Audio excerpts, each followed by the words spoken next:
സംസ്ഥാനത്തെ ക്രമസമാധാന നില വിലയിരുത്താൻ ആഭ്യന്തരമന്ത്രി രമേശ് ചെന്നിത്തല വിളിച്ച ഉന്നതതല പോലീസ് ഉദ്യോഗസ്ഥരുടെ യോഗം ഇന്നുണ്ട്. രാവിലെ 10 മണിക്ക് പോലീസ് ആസ്ഥാനത്ത് ചേരുന്ന ഈ യോഗത്തിൽ ജില്ലാ പോലീസ് മേധാവിമാർ മുതൽ സംസ്ഥാന പോലീസ് മേധാവി വരെ പങ്കെടുക്കും. പോലീസ് നയത്തിലെ മാറ്റങ്ങൾ ആഭ്യന്തരമന്ത്രി വിശദീകരിക്കും. പോലീസിൽ നടപ്പിലാക്കാൻ ഉദ്ദേശിക്കുന്ന പരിഷ്കാരങ്ങളെക്കുറിച്ചും സൂചന നൽകിയേക്കും. നേരത്തെ രമേശ് ചെന്നിത്തല ആഭ്യന്തരമന്ത്രി ആയിരിക്കുമ്പോൾ നടപ്പിലാക്കിയ പദ്ധതികൾ പുനരാരംഭിക്കും എന്നുള്ളതാണ് സൂചന. റോഷി ബാലി വാർത്തയുടെ വിവരങ്ങൾ നൽകാൻ നമുക്കൊപ്പം ചേരുകയാണ്. Roshy, good morning. ഉമ്മൻചാണ്ടി സർക്കാരിന്റെ കാലത്ത് വളരെ കുറച്ചു കാലമാണ് ആഭ്യന്തരമന്ത്രിയായിട്ട് ഇരുന്നതെങ്കിൽ പോലും ഓപ്പറേഷൻ കുബേര ഉൾപ്പെടെ ജനശ്രദ്ധ ആകർഷിച്ച നിരവധി പദ്ധതികൾ ആ കാലത്ത് നടപ്പിലാക്കാൻ രമേശ് ചെന്നിത്തലയ്ക്ക് സാധിച്ചിരുന്നു. ഈ പദ്ധതികളൊക്കെ വീണ്ടും പുതിയ രൂപത്തിൽ കൊണ്ടുവരാനുള്ള സാധ്യതയുണ്ടോ? അതോടൊപ്പം കഴിഞ്ഞ 10 വർഷക്കാലത്തെ പിണറായി ഭരണത്തിൽ ആഭ്യന്തര വകുപ്പിനെതിരെ ഒരുപാട് പരാതികൾ UDF പ്രതിപക്ഷത്തിന് ഉണ്ടായിരുന്നു. നിരവധി സ്റ്റേഷനുകളിൽ, പോലീസ് സ്റ്റേഷനുകളിൽ മനുഷ്യത്വ രഹിതമായ കാര്യങ്ങളൊക്കെ നടന്നിരുന്നു. സ്റ്റേഷനുകളിൽ പോകുന്ന ആളുകൾക്കൊരു സുരക്ഷയില്ല, അവരെ മർദ്ദിക്കുന്നു, പോലീസ് ഒട്ടും ജനകീയമല്ല, ഒരുപാട് പരാതികൾ. ഇതുപോലെ പ്രധാനപ്പെട്ട പല കേസുകളിലും അന്വേഷണം ഉഴപ്പുന്നു. അങ്ങനെയുള്ള പരാതികളൊക്കെ ഉണ്ടായിരുന്നു. അപ്പോൾ എന്തൊക്കെ കാര്യങ്ങൾ പുതിയ ആഭ്യന്തരമന്ത്രി പോലീസ് ഉദ്യോഗസ്ഥരെ ധരിപ്പിക്കാനാണ് സാധ്യത, റോഷി?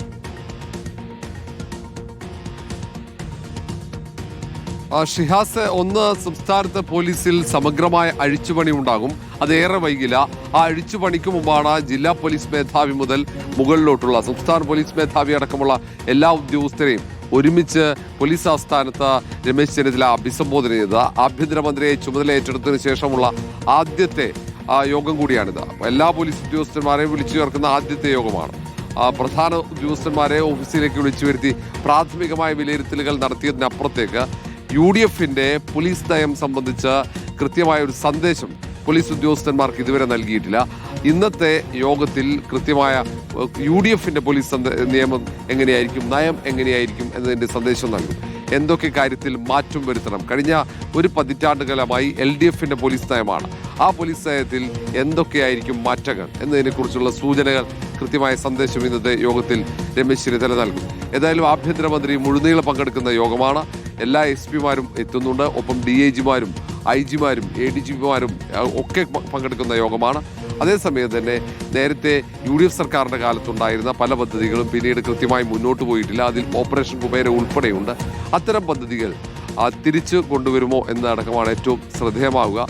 അതിനൊപ്പം തന്നെ ഇപ്പോഴുള്ള പോലീസ് സേനയിൽ എന്തൊക്കെ പരിഷ്കാരങ്ങൾ, അത് ക്രമസമാധാന ചുമതലയിലാണെങ്കിൽ അങ്ങനെ ഓരോ വിഭാഗത്തിൽ കൊണ്ടുവരാൻ ഉദ്ദേശിക്കുന്ന പരിഷ്കാരങ്ങൾ, അതൊക്കെയാണ് ഏറ്റവും പ്രധാനമാവുക, ശ്രദ്ധേയമാവുക. ഏതായാലും ഏറെ വൈകാതെ പോലീസിൻ്റെ ഉന്നതതലം മുതൽ താഴെത്തട്ട് വരെയുള്ള അഴിച്ചുപണി ഉണ്ടാവും. ഇപ്പോൾ സാധാരണ ലോക്കൽ പോലീസ് സ്റ്റേഷനുകളിലൊക്കെ ഇങ്ങനെ സ്ഥലം മാറ്റമൊക്കെ തുടങ്ങിക്കഴിഞ്ഞു. UDF സർക്കാർ അധികാരത്തിലെത്തിയതിനു ശേഷം ഓരോ റൂറൽ ജില്ലയിലും ഓരോ പോലീസ് ജില്ലയിലും അതാത് പോലീസ് സ്റ്റേഷനിലെ സ്റ്റേഷൻ ഹൗസ് ഓഫീസർമാർ ഉൾപ്പെടെയുള്ളവർക്കുള്ള സ്ഥലം മാറ്റങ്ങൾ ആരംഭിച്ചു കഴിഞ്ഞു. ഏറെ വൈകാതെ മുകൾ തട്ടിലേക്ക് ആ സ്ഥലം മാറ്റവും സ്ഥാനചലനവും ഉണ്ടാകും. അത് UDFന്റെ നിലപാടിൻ്റെ ഭാഗം കൂടിയാണ്. ഏതായാലും സ്ഥിരമായി ഒരേ പദവിയിലിരുന്ന ഉദ്യോഗസ്ഥന്മാരെ ആ പദവിയിൽ, ആ സ്ഥലത്ത് നിന്ന് തന്നെ മാറ്റി പുതിയ ഉദ്യോഗസ്ഥന്മാരെ അവിടേക്ക് നിയമിക്കാനാണ് സാധ്യത.